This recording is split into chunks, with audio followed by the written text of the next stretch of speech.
అధ్యక్ష, గౌరవ సభ్యులు గల్లా మాధవి గారు, రెడ్డప్ప మాధవి గారు, శ్రావణ్ గారు అందరూ కూడా చాలా ఇప్పుడు ఈ గాంజాని ఎలా నిరోధించాలి, గాంజా మీద ఉక్కు పదం ఎలా మోపాలి అనే దాని మీద చాలా సీరియస్గా డిస్కషన్ కూడా జరిగింది అధ్యక్ష. దీని మీద మన గవర్నమెంట్లోకి వచ్చిన వెంటనే ఎన్డీఏ కూటమి గవర్నమెంట్ ఏర్పడిన వెంటనే ఫస్ట్ ఆఫ్ ఆల్ గౌరవ ముఖ్యమంత్రి గారు డిపార్ట్మెంట్ వాళ్ళందరితోని కూడా కూర్చొని ఈ గాంజా ఎక్కువగా ఉండటం వల్ల లాస్ట్ గవర్నమెంట్లో ఈ గాంజా డ్రగ్స్ వినియోగం కానీ రవాణా కానీ విపరీతంగా అయిపోవటం, ఎక్కడైనా గాంజా దొరికినా డ్రగ్స్ దొరికినా దానికి సెంటర్ పాయింట్ ఆంధ్రప్రదేశ్ అవ్వడం లాస్ట్ గవర్నమెంట్లో మనం చూసాం. దీని నేపథ్యంలో ఫస్ట్ ఆఫ్ ఆల్ ఈ క్రైమ్ రేట్ని తగ్గించాలి అంటే ఈ గాంజాని అరికట్టాలి, అదేవిధంగా డ్రగ్స్ని అరికట్టాలి అనే ఏకైక ఉద్దేశంతో గౌరవ చంద్రబాబు నాయుడు గారు సీఎం గారు ఒక ఏర్పాటు చేసుకుని ఈగల్ అని ఒక సపరేట్గా ఒక వింగ్ని కూడా ఏర్పాటు చేయడం జరిగింది అధ్యక్ష. దానికి ఆంధ్రప్రదేశ్ ప్రభుత్వం కూడా జీవోఎంఎస్ నెంబర్ 145 మనకు ఇచ్చారు అధ్యక్ష. మొన్న బడ్జెట్లో కూడా ఈగల్కి సపరేట్గా ఒక బడ్జెట్ని కూడా కేటాయించారు అధ్యక్ష. ఒక ఐజీ లెవెల్ ఆఫీసర్ని, డిఐజీ లెవెల్ ఆఫీసర్ని ఏర్పాటు చేసి ఒక టీంని ఏర్పాటు చేయడమే కాకుండా ప్రతి జిల్లాలోని కూడా ఈగల్ టీమ్స్ని ఏర్పాటు చేయడం, అదేవిధంగా నార్కోటిక్ పోలీస్ స్టేషన్స్ని ప్రతి జిల్లాలో సుమారుగా 26 జిల్లాల్లోనూ కూడా అధ్యక్ష నార్కోటిక్ కంట్రోల్ సెల్స్ని ఏర్పాటు చేయడం కూడా జరిగింది అధ్యక్ష. ఇందాక మన సభ్యులు మాట్లాడుతున్నప్పుడు 11,000 ఎకరాల నుంచి మనకు 100 ఎకరాల వరకు రావటం అనేది సంతోషంగా ఉంది అని చెప్పారు. దీన్ని కూడా ఎలా కంట్రోల్ చేయాలి, దానికి సంబంధించిన ప్రతి ఇన్ఫర్మేషన్ కూడా డిపార్ట్మెంట్ వాళ్ళ దగ్గర ఉంటుందని చెప్పారు అధ్యక్ష. అది ఉండటానికి నిజంగా ఒక 20 హాట్స్పాట్లను కూడా ఈగల్ టీమ్ అదేవిధంగా డిపార్ట్మెంట్ వాళ్ళందరూ కూడా ఐడెంటిఫై చేశారు అధ్యక్ష. సుమారుగా మనం చూసుకుంటే అధ్యక్ష నెంబర్ ఆఫ్ విలేజెస్ చూసుకుంటే దగ్గర 7 విలేజెస్లో అధ్యక్ష 375 అంటే మండలాల్లో 7 మండలాల్లో 375 విలేజెస్లో ఈ హాట్స్పాట్స్ని గుర్తించి కల్టివేషన్ చేయకుండా తీసుకునే బాధ్యతను కూడా తీసుకున్నారు అధ్యక్ష. ఒక ఎగ్జాంపుల్ చెప్పాలి అధ్యక్ష, 359 ఫ్యామిలీస్ ఇందులోని గత కొన్ని సంవత్సరాలుగా వీళ్ళు హ్యాబిచువల్ అఫెండర్స్ అధ్యక్ష. కల్టివేషన్ చేస్తూనే ఉంటారు, ఎంతమంది చెప్పనేయండి ఎన్ని చేయనియండి వాళ్ళు అక్కడ కల్టివేషన్ చేస్తూనే ఉంటారనమాట.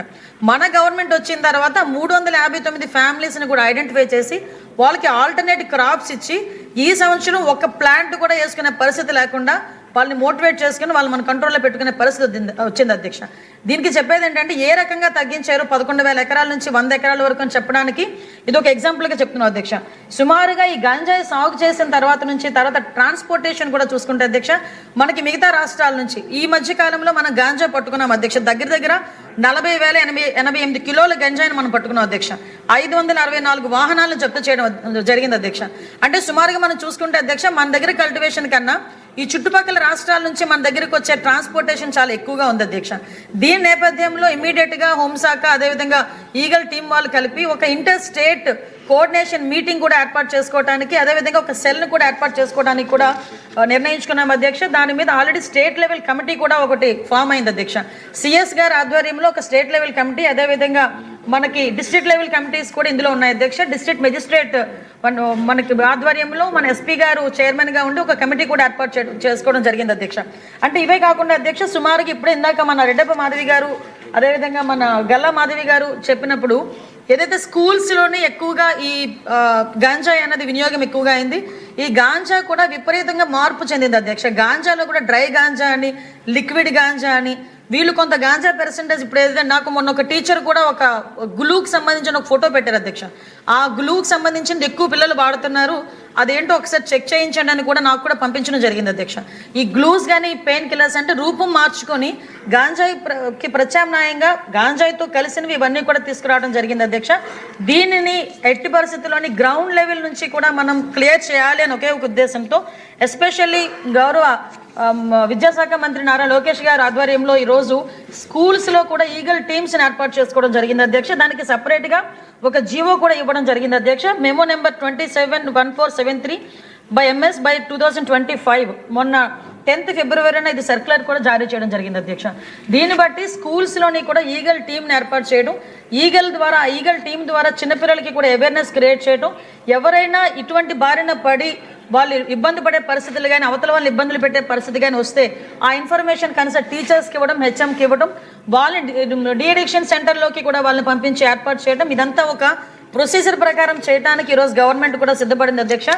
గ్రామాల లెవెల్లోనే కాదు పాఠశాల లెవెల్లోని కూడా గాంజాయి నిర్మూలించాలి అనుకుంటే ఈగల్ టీమ్స్ అనేవి చాలా ఎక్కువగా ఉపయోగపడే పరిస్థితి ఉంది. దయచేసి ఇక్కడ ఉన్న సభ్యులందరూ కూడా వాళ్ళ పరిధిలో నియోజకవర్గ పరిధిలో ఉన్న స్కూల్స్ అన్నింటిలోని కూడా ఈ ఈగల్ టీమ్స్ని ఏర్పాటు చేయడం అదేవిధంగా వాళ్ళకి కూడా అవేర్నెస్ ఇవ్వడంలో లోకల్ మన ఎమ్మెల్యేస్ కూడా ఇన్వాల్వ్ అవ్వాలని, మంత్రులు కూడా ఇన్వాల్వ్ అవ్వాలని ప్రత్యేకంగా నేను కోరుకుంటున్నాను అధ్యక్ష.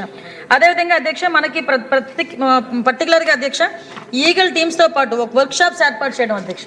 ఈ వర్క్షాప్స్ ఏర్పాటు చేయడం, డీఅడిక్షన్ సెంటర్స్ దగ్గర 44 డీఅడిక్షన్ సెంటర్స్ మన దగ్గర ఉన్నాయి అధ్యక్ష. అంటే ప్రైవేటు గవర్నమెంట్ కలుపుకొని వీటన్నిటికీ కూడా అధ్యక్ష వాళ్ళ దగ్గర వాళ్ళని సైకలాజికల్గా వాళ్ళకి ట్రీట్మెంట్ ఇవ్వడానికి కానీ, మెడికల్గా ట్రీట్మెంట్ ఇవ్వడానికి కానీ, వాళ్ళకి అవేర్నెస్ క్రియేట్ చేయడానికి కానీ, వాళ్ళకి మెడికల్ ట్రీట్మెంట్ ఉన్నన్ని రోజులు కూడా వాళ్ళకి ఫ్రీగా ఏర్పాటు చేసే పరిస్థితులు కానీ ఇవన్నీ కూడా మనం ఏర్పాటు చేసుకుంటున్నాం అధ్యక్ష.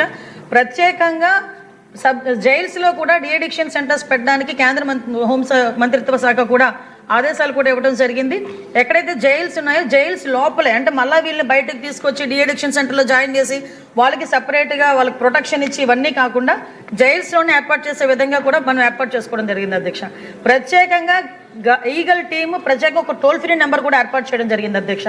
1972 అనే ఒక టోల్ ఫ్రీ నెంబర్ను కూడా ఏర్పాటు చేసుకొని దీని ద్వారా ఎక్కడైనా గాంజాయి సాగు జరుగుతుంటే కనుక వాళ్ళు ఇమీడియట్గా ఇన్ఫర్మేషన్ ఇచ్చే పరిస్థితి కూడా మనం తీసుకున్నాం అధ్యక్ష. ఇప్పటికే చాలా మంది కూడా మనకు వస్తున్నాయి అధ్యక్ష. ప్రత్యేకంగా ఈ కల్టివేషన్ మనం ఎలా ఆపగలిగామంటే ఈ సంవత్సరం మనకి రికార్డు స్థాయిలో 46 లక్షల మొక్కల్ని ఆల్టర్నేటివ్ క్రాప్ని ఇవ్వడం జరిగింది అధ్యక్ష.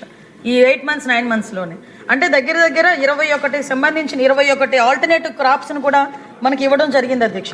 అంటే దీని ద్వారా కల్టివేషన్ తగ్గించడం, ముఖ్యంగా కేంద్ర హోంమంత్రిత్వ శాఖ కానీ రాష్ట్ర హోంమంత్రిత్వ శాఖ కానీ ప్రత్యేకంగా దృష్టి పెట్టి, గౌరవ సీఎం గారు దీని మీద ప్రత్యేకంగా దృష్టి పెట్టి క్రైమ్ రేటు తగ్గాలి అంటే కనుక కంపల్సరీగా గంజాయి డ్రగ్స్ వినియోగం తగ్గాలి అని, ఉక్కుపాదం మోపాలని ప్రత్యేకంగా వీళ్ళకి సీసీటీవీ ఫుటేజెస్, సీసీటీవీస్, అదేవిధంగా డ్రోన్స్ అధ్యక్ష. ఆ డ్రోన్స్తో పాటు అధ్యక్ష మనకి చూసుకుంటే అధ్యక్ష వీళ్ళకి డ్రోన్ టెక్నాలజీని ఉపయోగించుకోవడం, ఎడ్రిన్ శాటిలైట్స్ని ఉపయోగించుకోవడం, ఆల్టర్నేటివ్ క్రాప్స్ని ఉపయోగించుకోవడం, ఓవరాల్గా ఇలా దీన్ని బేస్ చేసుకొని క్రాప్ను మొత్తం అంతా కూడా మనం క్లియర్ చేసుకోవడం జరిగింది అధ్యక్ష. ఇప్పుడు వీటినే కాకుండా అధ్యక్ష ఇంటర్ డిపార్ట్మెంట్ కోఆర్డినేషన్తో కూడా వాళ్ళకి అన్ని రకాలుగా ఒక సబ్స్టిట్యూషన్ అంటే వాళ్ళకి ఆల్టర్నేటివ్ క్రాప్స్ని ఇవ్వటం కానీ, వాళ్ళకి మోటివేషన్ కార్యక్రమాలు చేపట్టడం కానీ ఇవన్నీ కూడా జరిగింది అధ్యక్ష. ముఖ్యంగా ఇందాక మీకు చెప్పినట్టుగా నిఘాను బలోపేతం చేయడం, సీసీటీవీస్ని, డ్రోన్స్ని ఏర్పాటు చేసుకోవడం. ఇందాక మన సభ్యులు చెప్పారు బహిరంగ ప్రదేశాల్లో గాంజాయి తీసుకోవటం, అదేవిధంగా మనకి స్కూల్స్లోని గాంజాయి తీసుకోవటం, ఇవన్నిటికీ అధ్యక్ష కేంద్ర మంత్రిత్వ శాఖలో నిదాన్ అని చెప్పేసి ఒక ఉంది, పోర్టల్ ఉంది అధ్యక్ష. National integrated database and arrested narco offenders అని చెప్పి నిదాన్ అని. అంటే ఎంత కఠినంగా ఉన్నాయి వాళ్ళ మనకి చర్యలు అని చెప్పడానికి ఇది ఒక ఉదాహరణగా చెప్తున్నాను అధ్యక్ష. దాంట్లో కనుక ఒక్కసారి కనుక నేమ్ అందులో ఎంటర్ అయితే వాళ్ళకి పాస్పోర్ట్స్ రావడం కాదు కదా, ఫర్దర్గా వాళ్ళందరినీ కూడా సొసైటీలో నిజంగా ఒక ఏదో సపరేట్గా చేసే పరిస్థితులు ఉంటున్నాయి అధ్యక్ష. అంటే పాస్పోర్ట్స్ రావు, వాళ్ళు బయటకు వెళ్ళి చదువుకోవడానికి లేదు, ఉద్యోగాలు రావు వాళ్ళకి. అంటే శిక్షలు కూడా అదే విధంగా లాస్ట్ గవర్నమెంట్ మనం చూసుకుంటే అధ్యక్ష లాస్ట్ ఇయర్లో 25 కేసుల్లో దగ్గర 20 ఏళ్లకు పైగా శిక్ష పడిన పరిస్థితులు కూడా కనిపిస్తున్నాయి అధ్యక్ష. దీన్ని బట్టి అధ్యక్ష ఎట్టి పరిస్థితుల్లోని కూడా దీని మీద ఉక్కుపాదం మోపాలి అని ఒకే ఒక ఉద్దేశంతో ఈరోజు గవర్నమెంట్ కూడా కృతనిశ్చయంతో ఉన్నాం. దీనికి సపరేట్గా ఒక బడ్జెట్ కూడా అలోకేట్ చేసుకొని దీన్ని ఇంప్లిమెంట్ చేసుకుంటున్నాం. ఈగల్ టీం కూడా చాలా ఎఫెక్టివ్గా వర్క్ చేస్తుంది మన హోంమంత్రిత్వ శాఖలో. మనం అన్ని రకాలుగా కూడా వాళ్ళకి కూడా సపోర్టివ్గా ఉంటున్నాం అధ్యక్ష. ఇందాక మీకు చెప్పింది ఈ గ్లూ అధ్యక్ష, ఈ టైప్ ఆఫ్ గ్లూ మనకి స్కూల్లో పిల్లల దగ్గర మనకి ఎక్కువగా కనిపించడం.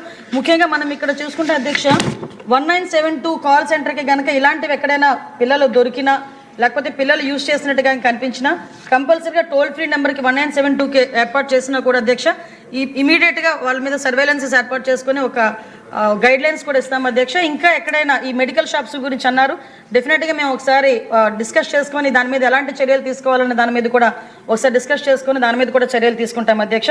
ఓవరాల్గా ఈ గాంజాయి నిర్మూలనలో మన రాష్ట్ర ప్రభుత్వం ఎన్ని చర్యలు తీసుకున్నప్పటికీ కూడా మనలో ఉన్న అవేర్నెస్ కానీ మన ఇక్కడున్న సభ్యులు అందరూ కూడా దీని మీద ఫోకస్ పెట్టి మనం నియంత్రణకి మనందరం కూడా ప్రతి చెయ్యి కలపాలని మాత్రం మనస్ఫూర్తిగా తెలియజేసుకున్నాను అధ్యక్ష.